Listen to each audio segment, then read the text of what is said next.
If you are after visuals that feel more alive, cinematic, and dramatic, a portable fog machine might be the tool you need.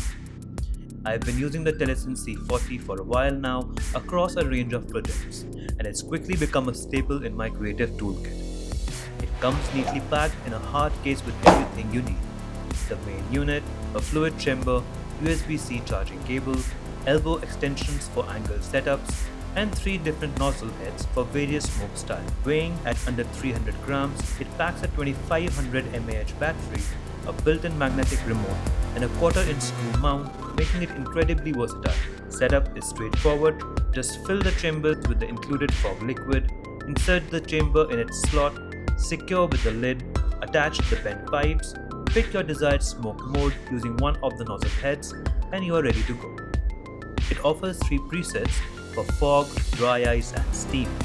And if you're after something more specific, there's a custom mode that lets you tweak the output to suit your scenes. The control panel comes off and converts into a hand remote that lets you adjust settings without the complications of the app, making it perfect when you are working solo. The smoke quality is extremely smooth, giving you extra flexibility for your creative needs. Feel free to drop your questions about the product below. And if you found this video helpful, then subscribe for more gear tips and creative hacks, and don't forget to hit that like button.